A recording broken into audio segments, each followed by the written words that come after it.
So this is a really good book, and I've read it before, but I'm gonna be reading it again. So I just want to talk about it a little bit. It's the Purpose-Driven Life. What on earth am I here for? It's a great question. Been an important question, I think, for like thousands of years, and through different cultures and civilizations, had different ways of answering the question. I think it's best when we hear thinkers ask the question directly, right? And then they go and maybe give their answer. So you got like philosophers, maybe like Greek philosophers like Plato and Aristotle, but you've got other thinkers throughout the civilizations of the world who approach this question like, what is the meaning to life? And you got religion who goes to answer the question, maybe without even asking the question, but goes to answer the question. What's important to me is the dialogue where we're asking ourselves the question. When the question becomes important to ask, then you'll find value in what answers people have to give to the question. So when you find it important to ask yourself the question, like, what is the meaning to your life? Or if you ask yourself, what on earth am I here for?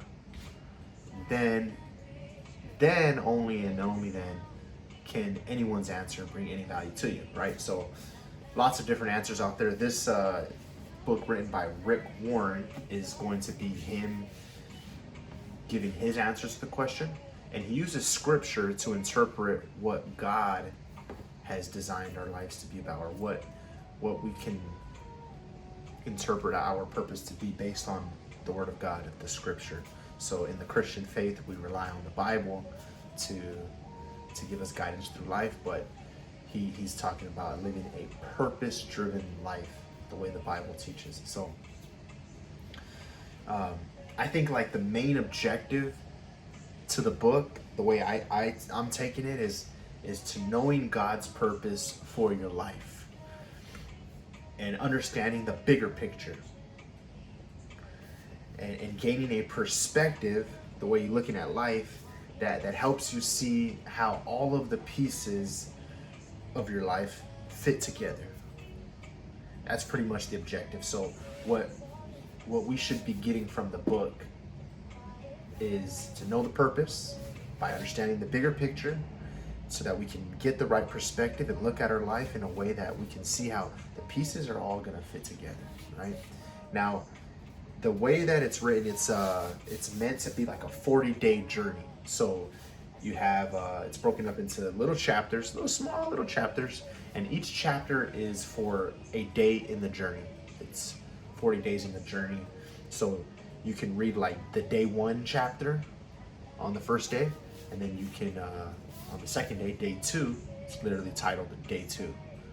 So you read one of these chapters at a time, and it's organized in that way, titled that way: day 1, day 2, day 3, all the way to 40. So like 40 chapters. Now this edition has a little bit more, so it goes a little bit more than the 40 days, which is good.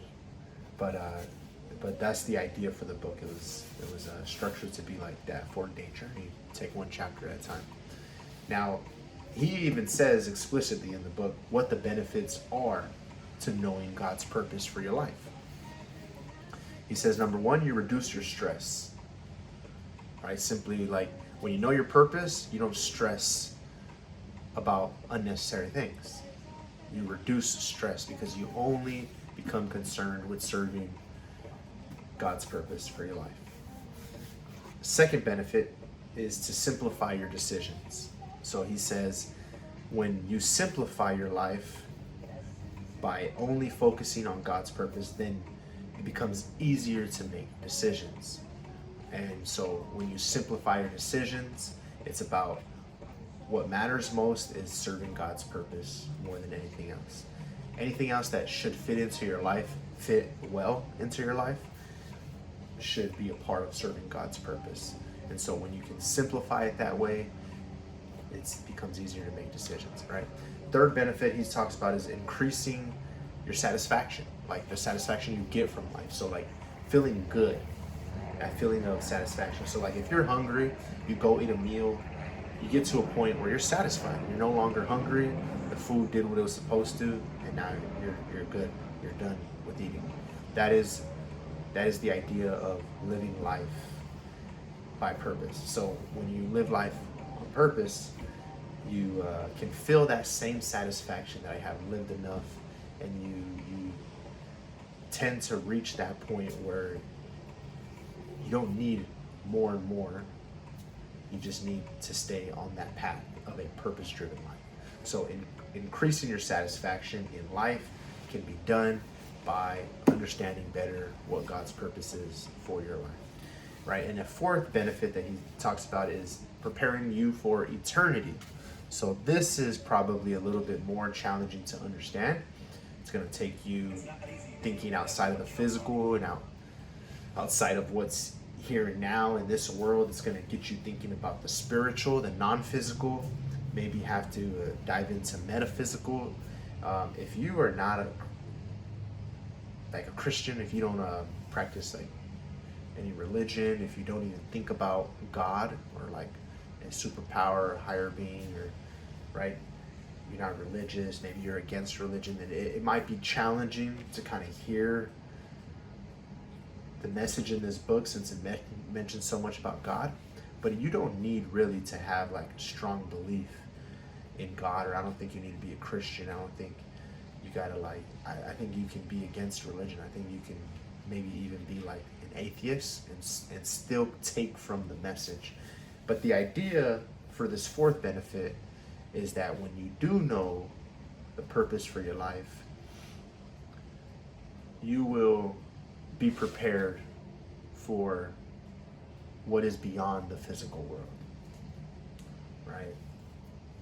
That's going to be, if you are closed-minded to the idea that there's more beyond the physical world, then you're gonna have trouble with parts of the message.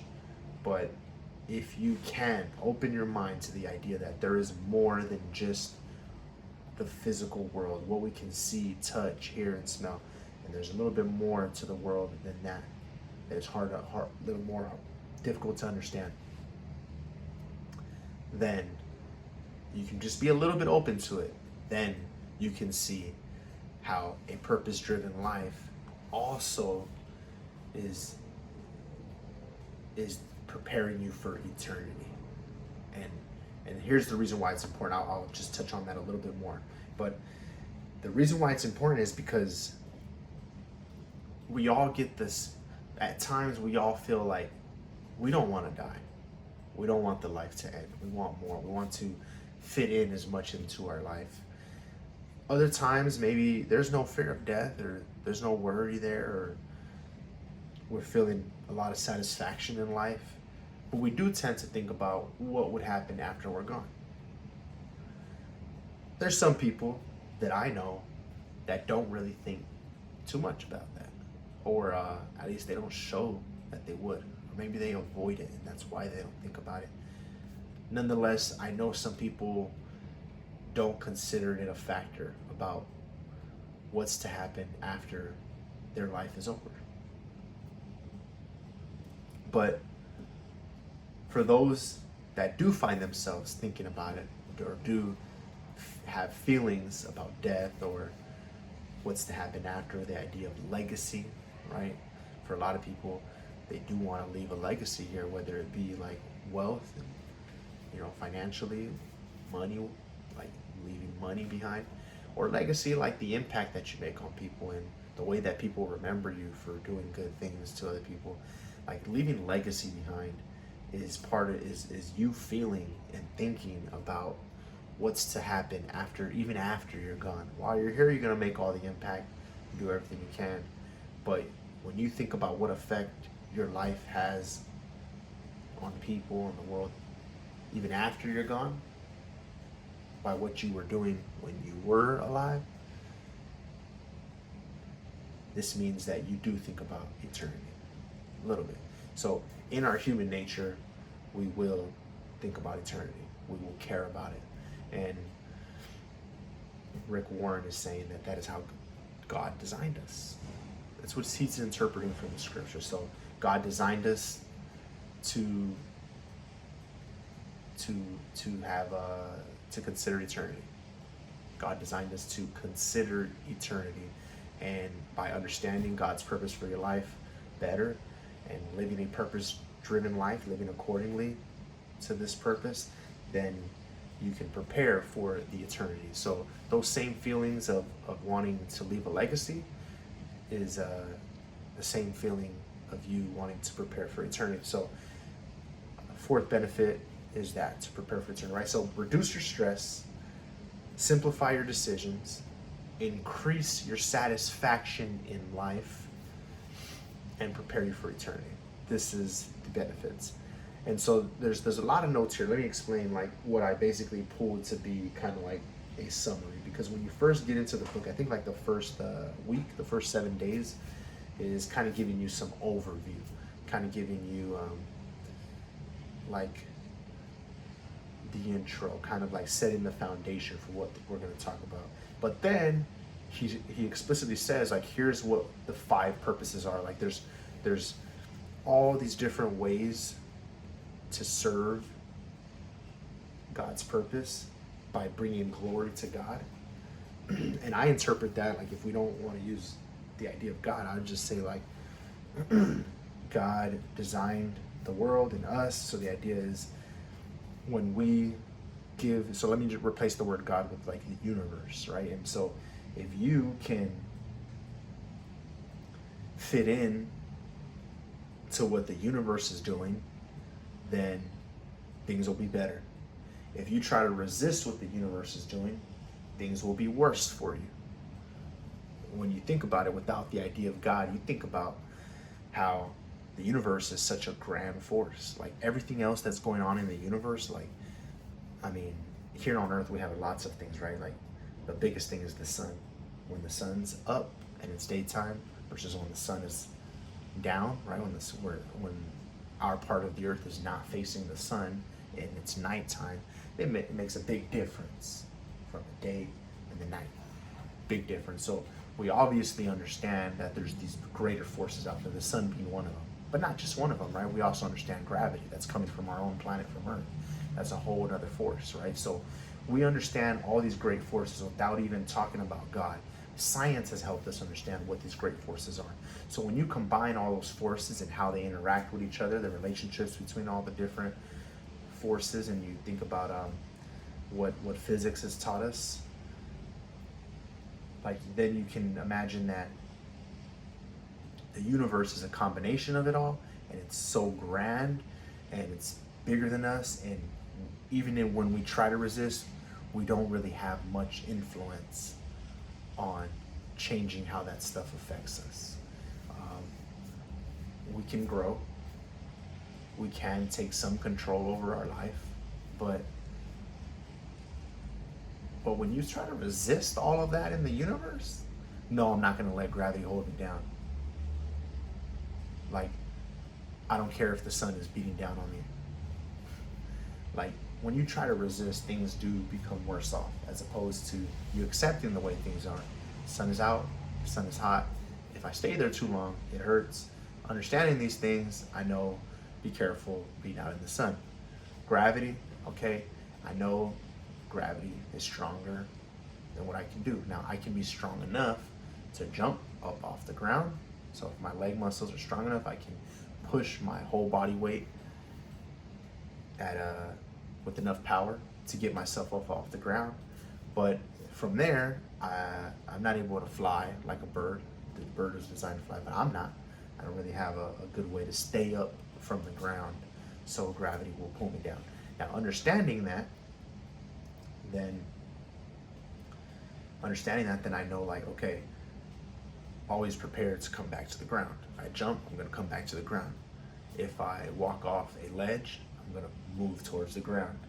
Knowing that, then I know to be careful which ledges I walk off. If it's not too high, then I can handle the drop and land on my feet.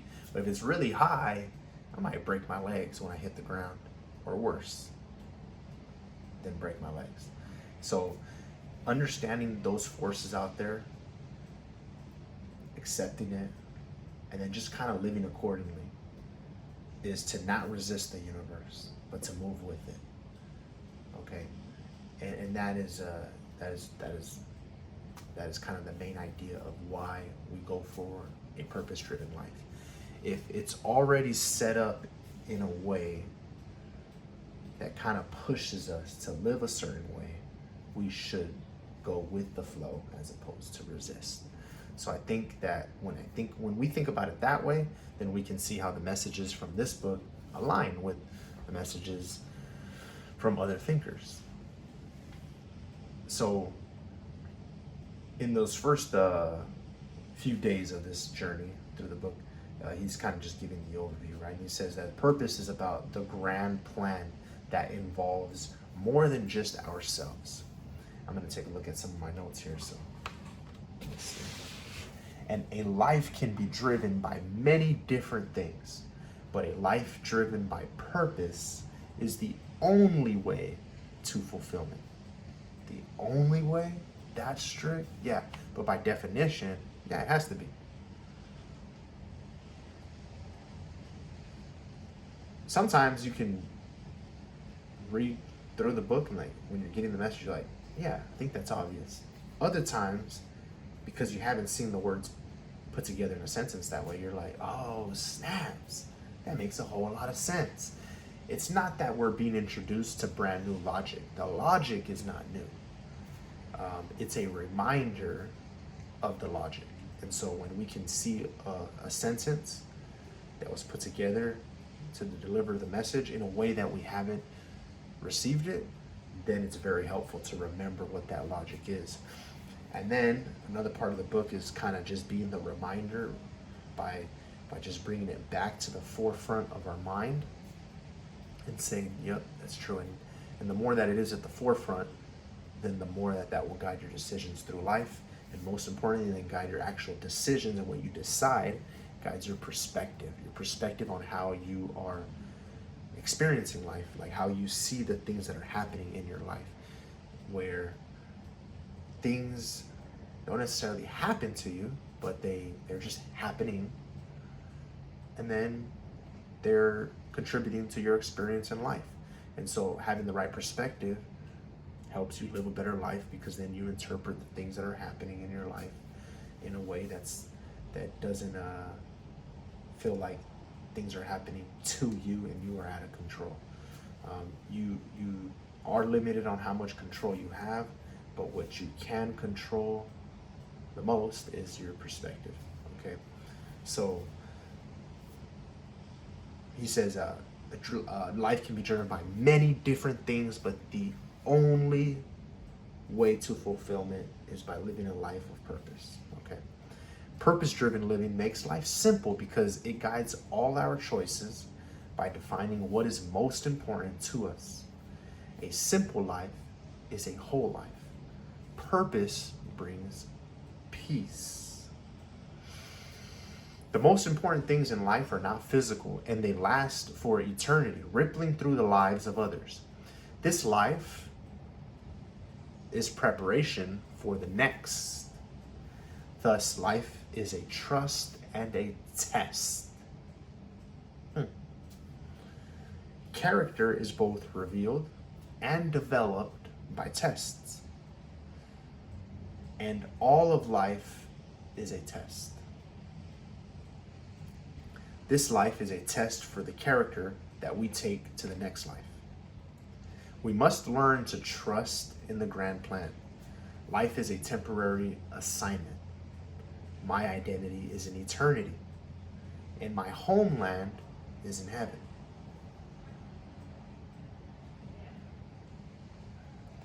So with that foundation, then he guides us through studying what those 5 purposes are. The way he explains it says, the purpose of my life is to bring glory to the grand plan. The Bible describes the many ways to bring glory to the grand plan, and they can be summarized by the 5 purposes to my life. Number 1 is to worship. Number 2 is loving others. Number 3 is spiritual maturity. Number 4 is serving others with God-given gifts and talents. And the fifth purpose is to sharing God with others. And I'll explain real quick a little bit about it, right? Like the worship, number one, this purpose. And the idea here is that like there's many different like specific activities, decisions, perspectives that will be a part of a purpose-driven life. But he says to categorize things, we think of 5 purposes. Like everything fits into these 5 purposes. Okay.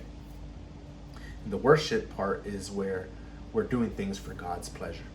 So similar to how I'm explaining the universe, so if we don't use the word God, and we're talking about the universe, okay? The universe has already set up however you see it, right? If your perspective is based on a theory of evolution about how humans are today, then you have to follow the science on that and understand. I like the theory, by the way, okay?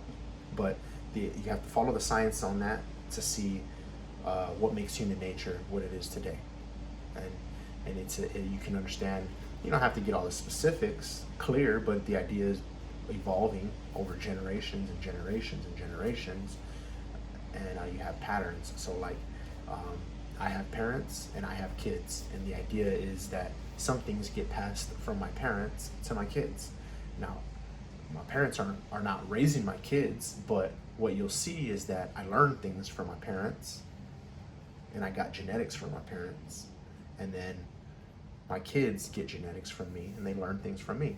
So some things that I've got in genetics and behaviors learned from my parents, I still continue to do. So then my kids kind of get that from you. That's very understandable, right? But you see that over generations and generations and generations, and the way that it affects physiology, like maybe brain chemistries, and the way that it affects like the emotional patterns that we have is how you then to see evolution creating human nature the way it is.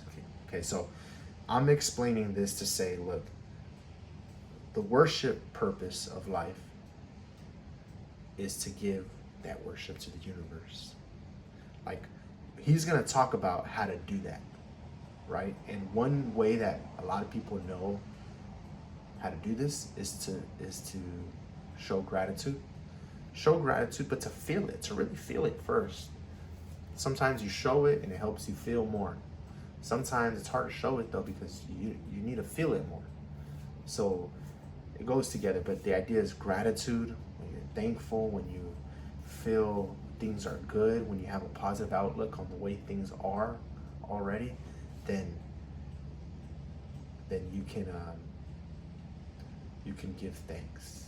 It's like a good place. It's a good place to start to then build more positivity in your life, or to find direction in your life, right? And so the idea of a purpose-driven life is that you always know what you're living for. You always know what's important, right? So the benefits, like you can make the right decisions, you reduce the stress, you increase your satisfaction. Those things can happen in a purpose-driven life. One of the purposes is the worship part. You live for God's pleasure. You live in flow with the universe, not for your benefit necessarily, even though it kind of comes around as a big loop, because you get benefits from living a purpose-driven life. But you give worship without considering your benefit. And then, most importantly, to worshiping is you surrender.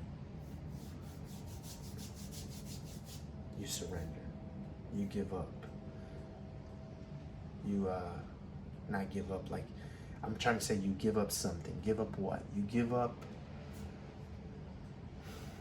kind of like a need to control. Like you put it in the hands of the universe. You put it in the hands of things greater than you.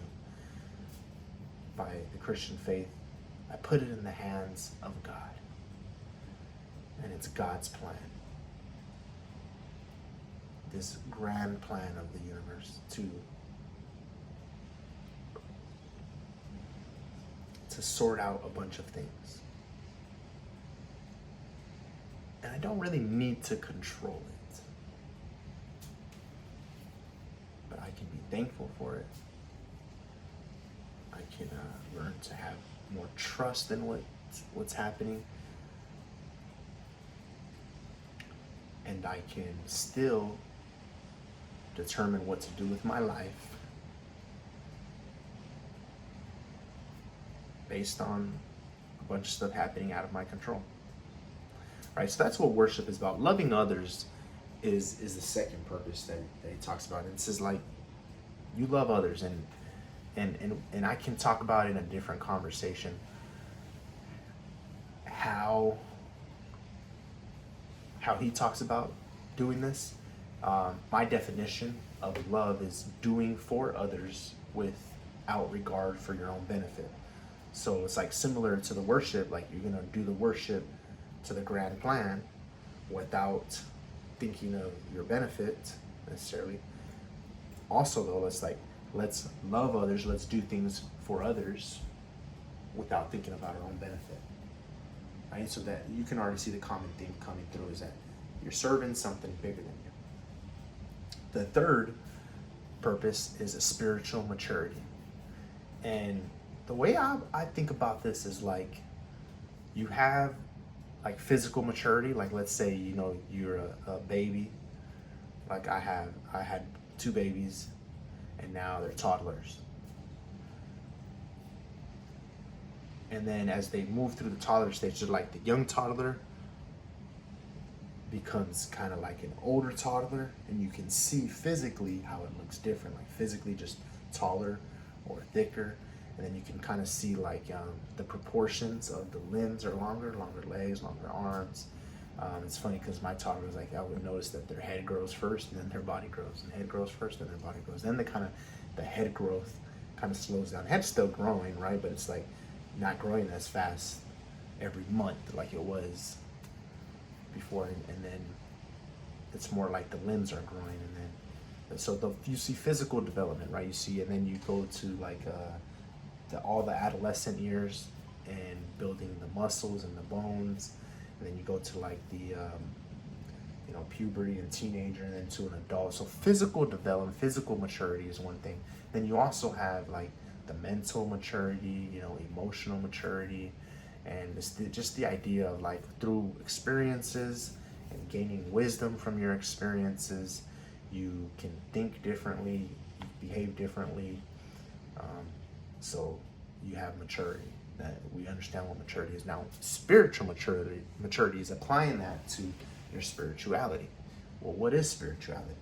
Well, to understand spirituality, you do have to be open to the idea that there's more beyond the physical. So you are more than just your body.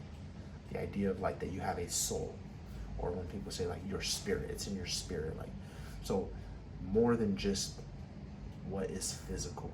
So it's easy for us to start thinking about this when we think about the mind, because the mind is not physical. We have a brain, and we believe that the brain is needed to operate the mind. Somehow the mind is our perspective of what the brain is doing, right? And so when we say the conscious mind, it's like us having some awareness of some brain function going on that we call thoughts. So this is like the scientific way to talk about it. But if you just think about it, like the mind is not the brain. These are different things, because when you have thoughts, it's something that only you're experiencing. We can't really point to it. So someone, let's say you take somebody and they're having thoughts in their own mind. We can't really read their mind. We don't know what those thoughts are. They can share those thoughts through their words, through a picture. Maybe we can try to guess what their thoughts would be based on their behaviors. But it's like each person's mind is invisible to everybody else. So it's not really physical. The brain is physical, and I wouldn't argue against the idea that the brain function is what's giving us the mind, or the ability to use the mind, because the brain is being used to operate the body as well. But But you can think of it, right, like the mind is something invisible and it's not physical. So when you start to understand that, and you start to understand, like, okay, yeah, I can study what's happening in the brain when I have thoughts and feelings. I can understand what's happening in the body when I have feelings. I can understand what's happening to the physical when I have these non-physical experiences. But it still means those are non-physical experiences. Okay, so that's how you can open yourself up to that idea. Now, with that, you may have already thought through that, and this, I'm just repeating this for people who don't open up that easily to that idea or are skeptical. But I think it's important we go through this for those of you who need help opening up more. And if you can see what I'm saying about non-physical experiences that science is actually addressing. Science is trying to understand what the conscious mind is. What is consciousness? Like, there's scientific studies. So that means that they are acknowledging that there's somehow a physical connection to non-physical experiences. Some of the scientists might want to argue that there is no non-physical experiences, but really all that their study can show us is a connection between a physical and non-physical experiences. Okay, so I'm saying all of this, right, talking about the third purpose written in the book is spiritual maturity. I have to explain this because we have to understand what spiritual maturity is. You have to understand what spirituality is. So spirituality is the non-physical existence. It's not the mind, just using that as an example, but it is the non-physical existence. So what is the mind without the brain? Is there even a mind without the brain? I don't know for sure. But what I do know is the idea of having a soul, having spirit, the idea of spiritual energy, meaning like there's something about me that's non-physical that is deeper, that is more me than my mind, but is actually shared and interacts with spiritual energy all around my physical body too. So the spiritual maturity is kind of first of all, like, be more in tune with what's happening on that side of things in your spiritual existence, and then letting yourself be guided by what you're perceiving in that spiritual realm. It's pretty hard to talk about. I find it challenging to talk about it right now. But if you can start to open up your mind to that, or if you already have, then we can talk about what this purpose is about. Okay? So number 1, worship. Number 2, loving others. Number 3 is spiritual maturity, growing in that aspect. And then number 4 is serving others with God-given gifts and talents. This is important, thinking about you as an individual and our need for esteem, for recognition. We want to, I think it's important, like health-wise, we need to feel good about ourselves. So we do want to believe that we have good things about ourselves. If our environment, like other people or just kind of like series of unfortunate events or something, the environment can make it difficult for us to feel good about ourselves. That can happen, but we still kind of yearn for that. Even if we're in this vicious cycle of thinking bad about ourselves, we do deep inside feel like we would want to feel better about ourselves. For people who have had a good enough environment long enough time, they don't have that resistance, so they naturally will feel good about themselves. And when they're met with events, environments that try to contradict our self-image, self-esteem, then we will try to reject. We naturally will be defensive towards it because we don't want to take away the self-esteem, right? So a lot of our health is in that, the mental emotional health is dealing with that. But when we think about that connection between our self-esteem and the environments, I think it's important to understand is that, like, when you are in an environment where you are recognized for the good things you do, or you're in an environment where other people do appreciate it, or like you're needed, right? Then there's this really good dynamic between how you feel about yourself and how others feel towards you. And so you feel good about yourself, you're able to show up as a person to bring value, so then other people value you. That makes you feel better about yourself, which makes you a better person in showing up, contributing. So it's like a really good relationship. It's a positive feedback loop, and that's the great place to be. And what we're talking about in the fourth purpose is serving others with God-given gifts and talents.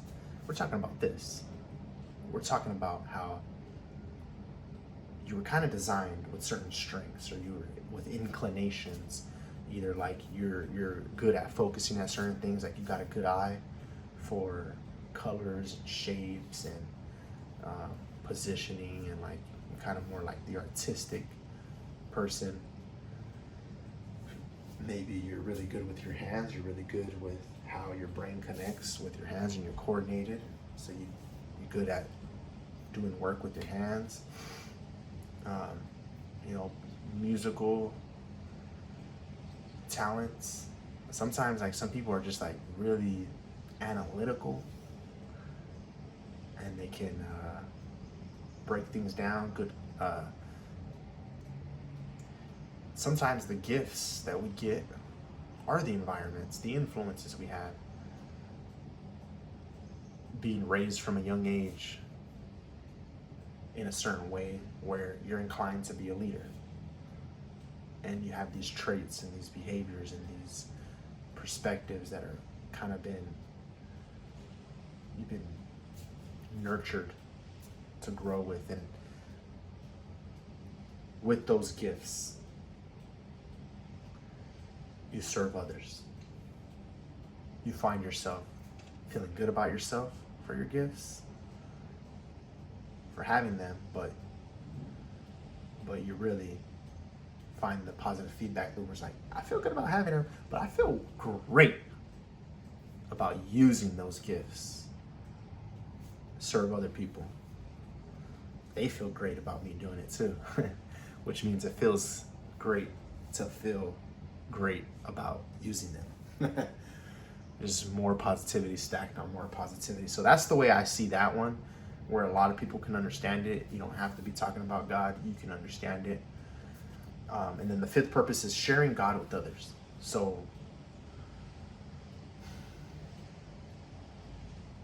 the fifth purpose is where we do have to talk about it. We're not going to say the word God for the sake of avoiding the turnoff. For some people don't want to hear God. They don't want to hear the word. And it's not that that's going to stop me from being proud of my faith, but if I do want to influence people that I care about who don't want to hear that word, then it's okay for me not to say the word for the sake of influencing them. I can share God with them without saying the word God. Sounds kind of crazy. I think some Christians wouldn't like me saying this, but this is what I believe, is that when we think about sharing God with others,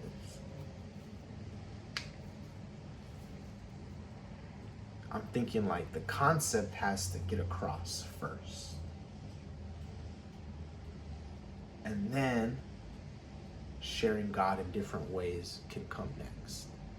Sometimes you can do a behavior that is sharing God, and the person is not really conscious of the concept of God yet, okay? But what the person is conscious of is how your behavior positively influences them, impacts them,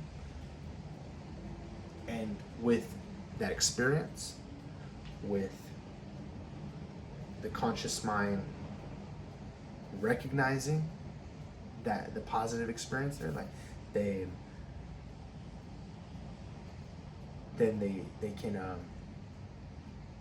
can trust your intention. Okay. Now your intention before you tell them and after you tell them that God is what you have in mind is what matters. So when we're thinking about sharing God with others, right, it comes first, like our intent to share that idea. I may have to help you get the concept in your mind by saying there's a grand plan, the universe. There's things greater than any of us. We cannot control everything in our life. Most things in our life are out of our control. And we can touch on the concept, or we can do the behavior. Living out the rest of the purposes in life means that we will give people positive experiences. We will make positive impact on people. And when they see that and they trust our intention, then they will be open to the concept of God. Okay? Some people are okay to hear the word God. And for those people, we should definitely be reminding them that God has a plan for us. God has provided us in words, in our human language, the guidance in the Bible. We should be reminding people who are okay to hear God that God has a purpose for our life. So 5 purposes: worship, loving others, spiritual maturity, serving others with God-given gifts and talents, and sharing God with others. Now here's what I'm gonna do. I'm gonna do something kind of cool here. I mean, at least I think it's cool. Here's the book. And I'm gonna show how it has, I'm gonna show the table of contents. So let me see if I can adjust this.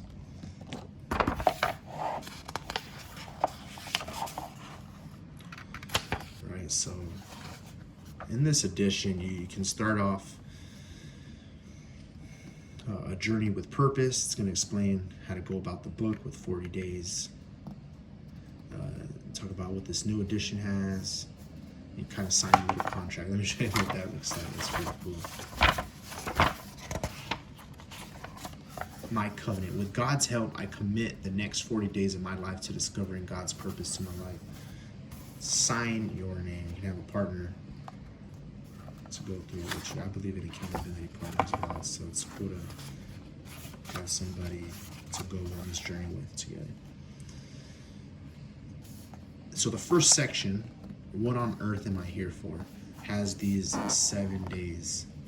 It all starts with God. You are not an accident. What drives your life? Made to last forever. Seeing life from God's view. Life is a temporary assignment. The reason for everything. And then after that, we jump into the purposes. So we spend, I think, like a week, right? So it goes day 8 to 14, 7 days a week, spending these 7 chapters on the first purpose. You were planned for God's pleasure. Purpose number 1 is the worship. Purpose number 2, you were formed for God's family. That has the chapters there. Purpose 3, you were created to become like Christ. So we're talking about spiritual maturity. This is the loving others. This is spiritual maturity. In the Christian faith, you mature spiritually towards Christ. Let's say Christ-like. You become Christ-like. You never actually become Christ, but you become Christ-like. That's the idea that you're maturing spiritually in a direction. The ideal is Christ. Okay, number 4 is you were shaped for serving God. This is serving others with God-given gifts and talents. And the 5th purpose, you were made for a mission. Life is a mission. This is the sharing God with others. That's the idea, the big conclusion. Your life is a mission. Pretty much to share God with others. When I say it like that, it doesn't make too sense. It doesn't make too much sense, but it's like going through the whole conversation, then it does.